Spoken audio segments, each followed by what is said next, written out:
नमस्कार, मी Reshma Salunkhe Dhamankar. Inside story या विशेष बुलेटिनमध्ये आपल्या सगळ्यांचं स्वागत. राज्यात देशात दिवसभरात नेमकं काय काय घडलंय सगळं सविस्तर आपल्याला बघायचं आहे. बुलेटिनच्या सुरुवातीला बातमी आहे मंत्रिमंडळ विस्ताराची. उद्या सकाळी 11 वाजता मंत्रिमंडळ विस्तार होणार आहे. उद्या सकाळी 11 वाजता शपथविधी होईल. शिंदे फडणवीस सरकारच्या मंत्रिमंडळ विस्ताराचा मुहूर्त अखेर निघालाय. राजभवनात छोटेखानी समारंभात हा मंत्रिमंडळ विस्तार पार पडेल, तर पावसाळी अधिवेशन मात्र पुढे जाण्याची शक्यता आहे. 17 ते 26 ऑगस्ट दरम्यान पावसाळी अधिवेशन होण्याची शक्यता आहे.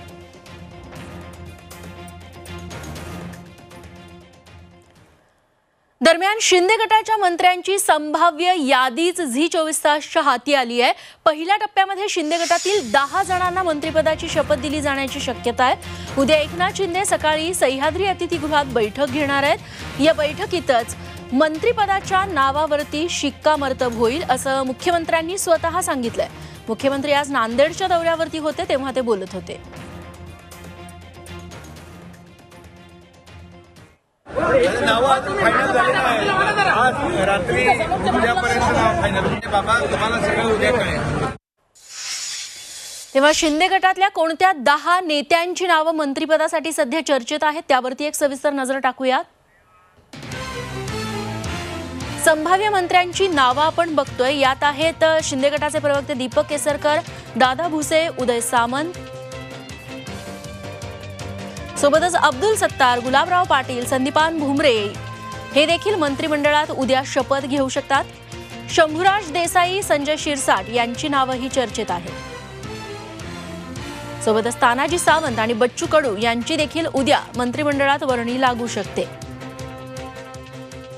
दुसरीकडे भाजपच्या मंत्रिपदाची 9 नावं निश्चित झालेली आहेत. या संभाव्य यादीमध्ये मंगलप्रभात लोढा, रवींद्र चव्हाण, विजय कुमार यांचं नाव चर्चेत आहे.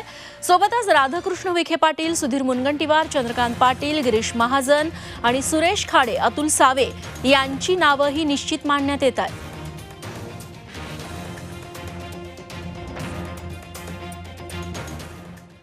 तेव्हा भाजपचे संभाव्य मंत्री कोण कोण आहेत त्या नावांवरती एक नजर टाकूयात. उद्या चंद्रकांत पाटील, सुधीर मुनगंटीवार, गिरीश महाजन हे मंत्रिपद आणि गोपनीयतेची शपथ घेऊ शकतात. सोबतच राधाकृष्ण विखे पाटील, सुरेश खाडे आणि अतुल सावे यांचाही नंबर लागू शकतो. मंगलप्रभात लोढा, रवींद्र चव्हाण, विजय कुमार गावित यांचीही नावं मंत्रिमंडळ विस्तारामध्ये चर्चेत आहेत.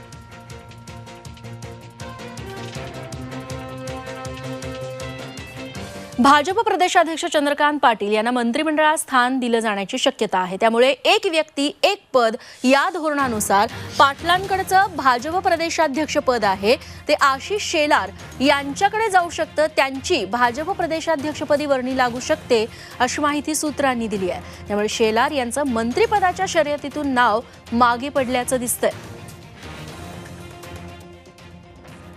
मंत्रिमंडळ विस्तारात गृह आणि अर्थ ही महत्त्वाची खाती उपमुख्यमंत्री देवेंद्र फडणवीस यांच्याकडेच राहणार आहेत. आधीच्या कार्यकाळातही गृह खातं हे फडणवीसांनी स्वतःकडे ठेवलं होतं. त्यामुळे याही वेळी गृह खातं त्यांच्याकडे राहील. याशिवाय अर्थ खातं देखील ते स्वतःकडेच ठेवू शकतात. मंत्रिमंडळ विस्ताराबाबत अद्याप कोणतंही निमंत्रण मिळालेलं नाही. मात्र उद्या मंत्रिमंडळ विस्तार होण्याची दाट शक्यता आहे अशी प्रतिक्रिया विरोधी पक्षनेते अजित पवार यांनी दिली आहे. मागे ज्यावेळेस मुख्यमंत्री उपमुख्यमंत्र्यांचा झाला त्याही वेळेस चीफ सेक्रेटरींचं पत्र त्या ठिकाणी आलेलं होतं. तसं अजून काही आलेलं नाही आहे, परंतु कदाचित उशिरा पण येऊ शकतं. आणि मंत्रिमंडळ कधी करायचं, काय करायचं हे अनेक दिवस आपण सगळेजण पाहत होतो. ते फक्त लवकरात लवकर अशा प्रकारचे उत्तर देत होते. पण आता मात्र दिल्लीची त्यांची ट्रिप झालेली आहे आणि आज पण काहीतरी 2 जण नंदनवनला बसलेले होते. त्याच्यामुळे उद्याच्याला मंत्रिमंडळाचा विस्तार होण्याची शक्यता दाट वाटते. अजून अधिकृत कळालेलं नाही. दरम्यान 2 जण दिल्ली चक्रा मारतात पण पाळणा काही हलत नाही असा टोला उद्धव ठाकरे यांनी शिंदे फडणवीसांना लगावलाय. मंत्रिमंडळ विस्तारावरून ठाकरेंनी सरकारवरती टीका केली आहे. गद्दारांचं नामोनिशाण शिल्लक राहणार नाही, मी मैदानातून पळणार नाही तर लढणार असा निर्धारही उद्धव ठाकरे यांनी पुन्हा एकदा बोलून दाखवलाय.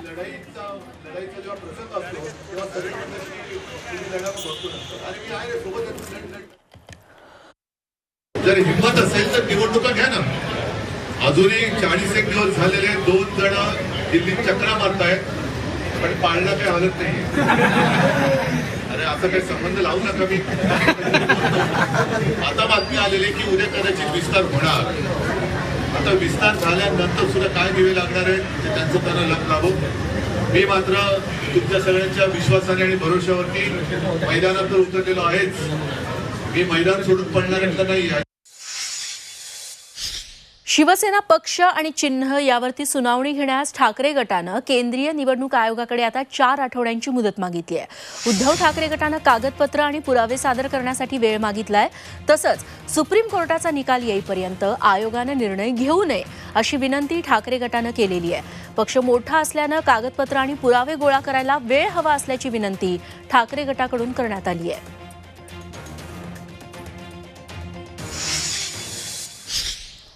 शिवसेना नेते आणि राज्यसभा खासदार संजय राऊत यांची रवानगी आता आर्थर रोड तुरुंगात झाली आहे. पुढल्या 22 ऑगस्टपर्यंत त्यांचा मुक्काम हा आर्थर रोड तुरुंगातच असणार आहे. तिथं राऊतांना घरचं जेवण मिळणार की तुरुंगातलं, त्यांना जमिनीवरती झोपायला लागणार की बेड मिळणार, पाहूयात या सगळ्या संदर्भातला हा स्पेशल रिपोर्ट. संजय राऊतांचा मुक्काम आर्थर रोड जेल.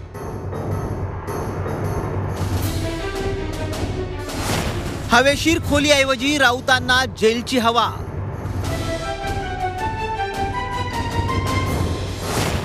जेवण घरचं की जेलचं, झोपायला बेड की जमीन. शिवसेना नेते आणि राज्यसभा खासदार संजय राऊत यांचा मुक्काम आता येत्या 22 ऑगस्ट पर्यंत आर्थर रोड जेलमध्ये असणार आहे. माजी मंत्री अनिल देशमुख आणि नवाब मलिक यांच्या पाठोपाठ संजय राऊतही आता आर्थर रोड जेलमध्ये कैदी बनलेत. राज ठाकरे, मोहित कंबोज आणि किरीट सोमय्या यांनी केलेली राऊतांबद्दलची भविष्यवाणी खरी ठरली आहे. पत्राचाळ घोटाळ्या प्रकरणी राऊतांच्या न्यायालयीन कोठडीत सोमवारी 14 दिवसांची वाढ करण्यात आली. त्यानंतर जे हॉस्पिटलमध्ये वैद्यकीय तपासणी करून राऊतांची रवानगी आर्थर रोड जेलमध्ये झाली. त्यांचा कैदी नंबर काय आणि त्यांना नेमकं कोणत्या बराकीत ठेवलंय याची माहिती सध्या गुप्त ठेवण्यात आली आहे. आम्ही लढत राहू.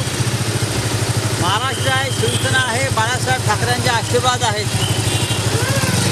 अजून काय हवं आहे महाराष्ट्र? ईडीच्या कोठडीत असताना खेळती हवा असलेली रूम मिळावी असा आग्रह राऊतांनी धरला होता. मात्र आता आर्थर रोड जेलमध्ये त्यांना इतर कैद्यांप्रमाणे बंद खोलीत ठेवलं जाणार आहे. जेलमध्ये बेडची व्यवस्था व्हावी अशी मागणी राऊतांनी सोमवारी केली. तेव्हा जेलच्या नियमानुसार बेडची व्यवस्था करावी असं कोर्टानं सांगितलंय. संजय राऊत यांच्या हृदयावर शस्त्रक्रिया झाली आहे.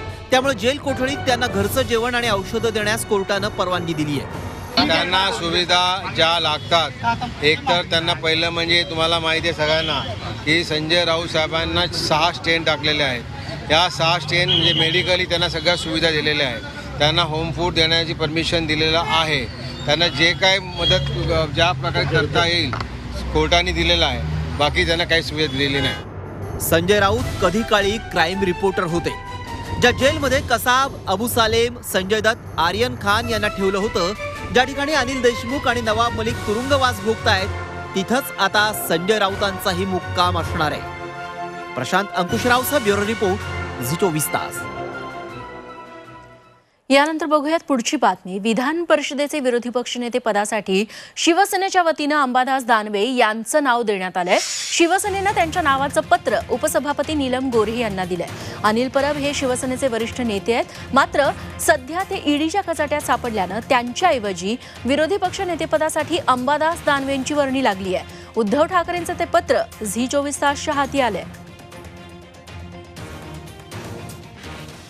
विधान परिषदेमध्ये विरोधी पक्ष नेते पदावर माननीय आमदार आमचे अंबादासजी दानवे त्यांना हे पद द्यावं अशी शिफारस माननीय उपसभापतींकडे केली. ते पत्र मी आता माननीय उपसभापतींना दिलं आहे आणि आता विधान परिषदेच्या विरोधी पक्ष नेतेपदी सन्माननीय अंबादासजी दानवे यांची नियुक्ती होईल अशी अपेक्षा आहे. दरम्यान विधान परिषदेच्या विरोधी पक्ष नेतेपदासाठी आता शिवसेना आणि काँग्रेसमध्ये रस्सीखेच सुरू झाली आहे. कारण विरोधी पक्षांमध्ये विधान परिषदेत सर्वाधिक जागा शिवसेनेच्या आहेत. मात्र काँग्रेसनं शिवसेनेआधीच उपसभापतींकडे विरोधी पक्ष नेतेपदासाठी पत्र पाठवलंय. 3 ऑगस्टलाच हे पत्र पाठवण्यात आलंय. त्यामुळे आता उपसभापती नीलम गोऱ्हे यांच्या निर्णयाकडे लक्ष लागलंय. यानंतर शिक्षण क्षेत्र आणि राजकीय वर्तुळातून खळबळ उडवून देणारी एक बातमी. टीईटी म्हणजे शिक्षक भरती घोटाळ्यामध्ये मंत्र्यांच्या मुलांची नावं समोर आली आहेत. टीईटी अपात्र यादीत माजी मंत्री अब्दुल सत्तार यांच्या 3 मुली आणि एका मुलाचं नाव असल्याची धक्कादायक माहिती समोर आली आहे. उजमा, हुमा, हिना अशी मुलींची नावं आहेत, तर अमीर सत्तार असं मुलाचं नाव आहे. या 4ही जणांचं टीईटी प्रमाणपत्र रद्द झालंय. पण माझ्या मुलानं परीक्षा दिलीच नाही, मग अपात्र यादीत त्याचं नावच कसं आलं असा सवाल सत्तारांनी केलाय. तर मुली परीक्षेत नापास झाल्या होत्या, आमच्या विरोधात हे षडयंत्र रचलं जात असल्याचं सत्तार म्हणाले. ही गोष्ट उत्तीर्ण झालंय किंवा नापास झाले बंद होतो खेळ. पास झाले पुढचे फायदे घ्यावे लागतात. त्याच्याशिवाय काही दुसरं नाही मला वाटतं. टीएटीचा अर्थ आता हे कोणी केलं, कशामुळं केलं, याच्या पाठीमागचे षडयंत्र कोण आहे, कशासाठी केलं याची तपास करण्यासाठी मी एकतर आमचे एज्युकेशनचे जे सचिव आहे त्यांच्या माध्यमातून आणि मुख्यमंत्री, आता तर मंत्री नाही आहे, याच्याशिवाय कोणी दोघांशिवाय चौकशी करू शकत नाही. चौकशीमध्ये हे सर्व दूधचं दूध आणि पाणीचं पाणी होईल आणि जो खरा गुन्हेगार आहे तो समोर येईल. मी त्या मीडियामध्येच बातम्या वाचल्या, परंतु त्याच्यात दुसरी बातमी ही वाचली की अब्दुल सत्तारांनी सांगितलं की हे दादांत बिनबुडाचे आरोप आहेत वगैरे वगैरे. माझं त्या संदर्भामध्ये एवढंच म्हणणं आहे की आरोप होत आहेत त्यावेळेस चौकशी झाली पाहिजे. चौकशी अतिशय पारदर्शकपणे झाली पाहिजे आणि वस्तुस्थिती महाराष्ट्राच्या जनतेच्या समोर आली पाहिजे की नक्की अब्दुल सत्तार म्हणतायत ते खरं आहे का, ज्या चॅनलनी ते वृत्त दाखवलेलं आहे ते खरं आहे. आणि याच टीईटी घोटाळा प्रकरणामध्ये अजून एक मोठी बातमी. टीईटी अर्थात शिक्षक पात्रता परीक्षा घोटाळ्या प्रकरणी ईडीकडून मनी लॉन्ड्रिंगचा गुन्हाही दाखल करण्यात आलाय. ईडी झोन 2च्या अधिकाऱ्यांनी हा गुन्हा दाखल केलाय. त्यामुळे तुकाराम सुपेंसह जीए सॉफ्टवेअर कंपनीचा प्रमुख अश्विन कुमार सोबतच जीए सॉफ्टवेअर कंपनीचा संचालक प्रितीश देशमुख, अभिषेक सावरीकर, सुखदेव डेरे, सौरभ त्रिपाठी यांची आता ईडीकडून चौकशी होण्याची शक्यता आहे. टीईटी घोटाळ्या प्रकरणी पुणे पोलिसांनी काही दिवसांपूर्वी ईडीला कागदपत्रही पाठवली होती.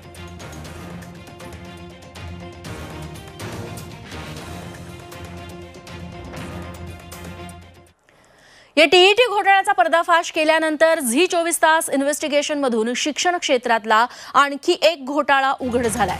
अनुदानित शाळांमध्ये शिक्षकांच्या नियमबाह्य नियुक्त्या केल्याचं गौडबंगाल समोर आलंय.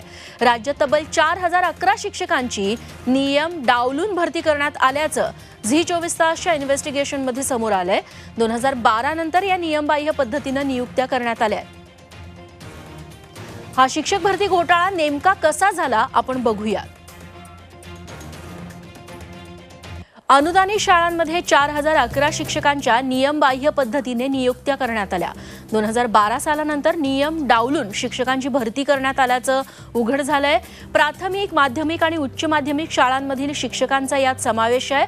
488 प्राथमिक, 2805 माध्यमिक आणि 718 उच्च माध्यमिक शिक्षक यात निवडण्यात आले. शिक्षक पदाची जाहिरात प्रसिद्ध न करताच या नियुक्त्या करण्यात आल्याचा आरोप होतोय. शिक्षक भरती करताना रिक्त जागा ना हरकत प्रमाणपत्र पाहिलं गेलं नाही. रोस्टर न पाळता शिक्षकांची नियम बाह्य पद्धतीनं भरती झाली आणि यात लाखो कोट्यवधी रुपयांचा व्यवहार झाल्याचा आरोप होतोय. आणि यानंतर टीईटी घोटाळा प्रकरणात सत्तार प्रकरणामध्ये एक महत्त्वाची अपडेट हाती येते. अब्दुल सत्तार यांच्या मुलीनं कुठलेही लाभ टीईटीचा घेतला नाही असा खुलासा आता शिक्षण अधिकाऱ्यांनी केलाय आणि त्या संदर्भातलं एक पत्रकच त्यांनी प्रसिद्ध केलंय. शिक्षण अधिकारी यांनी हा मोठा खुलासा केल्याची माहिती मिळतेय. 70च्या मुलीनं कुठेही टीईटीचा लाभ घेतला नाही असं या शिक्षण अधिकाऱ्यांनी जाहीर केलेल्या पत्रात आता म्हटलं गेलंय. विशाल करोळे आमचे प्रतिनिधी याबद्दल आपल्याला अधिक माहिती देतील. विशाल, शिक्षण अधिकारी या पत्रात नेमकं काय म्हणतायत? अल्पसंख्याक शाळांना टीईटीची गरज नव्हती असं शिक्षण अधिकाऱ्यांचं म्हणणं आहे आणि अब्दुल सत्तार यांची मुलगी हिना ही 2017 साली शाळेवर आलेली आहे आणि 2018 नंतर कायदा आला. मात्र याबाबतची सुप्रीम कोर्टात एक कायदेशीर याचिका सुरू आहे आणि त्या याचिकेनुसार त्या याचिकेमध्ये जे आदेश देण्यात आले आहे त्यानुसार अल्पसंख्याक शाळांमध्ये जेही शिक्षक आहेत त्यांनी टीईटी जरी पास केली नसली तरी त्यांचा पगार रोखू नये किंवा त्यांच्यावर कुठलीही कारवाई करू नये जोपर्यंत केस पूर्ण होत नाही अशा पद्धतीचं त्या शिक्षण अधिकाऱ्यांच्या पत्रात सांगण्यात आलंय. त्यामुळं टीईटी प्रमाणपत्राच्या आधारे त्यांनी कुठलाही लाभ आतापर्यंत मिळवलेला नाही आणि या कार्यालयातनं त्यांचं टीईटी प्रमाणपत्र देण्यातही आलं नाही आणि त्याची पडताळणीही करण्यात आलेली नाही असंही स्पष्टपणे आता शिक्षण अधिकाऱ्यांनी सांगितलेलं आहे. रेश्मा. विशाल, धन्यवाद तुम्ही दिलेल्या या तपशिलांबद्दल.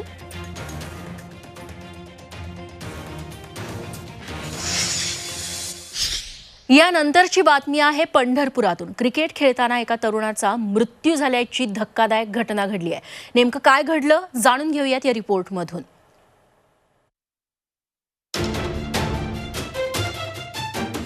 क्रिकेट खेळताय, सावधान. क्रिकेटनं घेतली तरुणाची विकेट.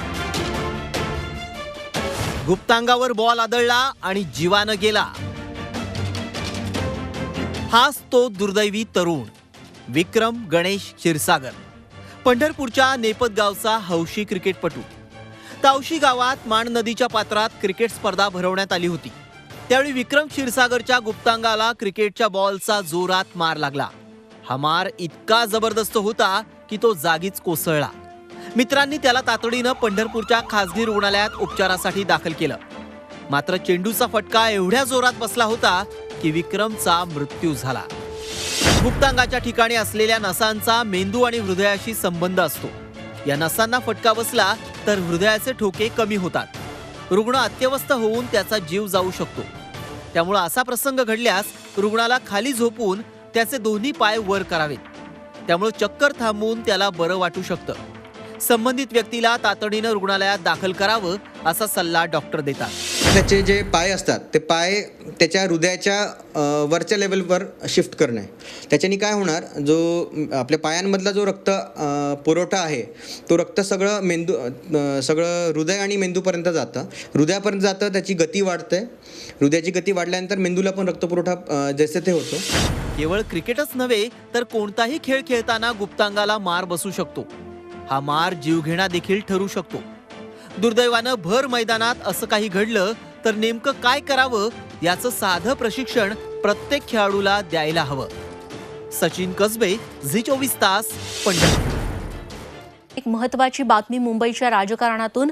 आमदार प्रवीण दरेकर हे उपमुख्यमंत्री देवेंद्र फडणवीस यांच्या सागर बंगल्यावरती दाखल झाल्याची माहिती मिळतेय. देवेंद्र फडणवीस यांची भेट घेण्यासाठी आता प्रवीण दरेकर त्यांच्या सरकारी बंगल्यावरती पोहोचलेले आहेत. मंत्रिमंडळ विस्तार उद्या होतोय आणि त्याच्यामध्ये प्रवीण दरेकरांचं नाव चर्चेत नाहीये. जी माहिती सूत्रांकडून मिळालेली होती, विधान परिषदेच्या आमदारांना मंत्रिमंडळ विस्तारात संधी मिळत नाही असं कळतंय. प्रवीण दरेकर हे देखील विधान परिषदेचे आमदार आहेत. नुकतेच पुन्हा एकदा ते मुंबई बँकेच्या अध्यक्षपदी त्यांची बिनविरोध निवड झाली आहे. मात्र मंत्रिपदाची लॉटरी दरेकरांना लागणार नाही अशी शक्यता वर्तवली जाते. तेव्हा त्या अनुषंगाने ते फडणवीसांच्या भेटीला गेलेत का हे देखील बघणं महत्त्वाचं ठरेल. त्याचे तपशील पुढच्या काही मिनिटात मिळतील.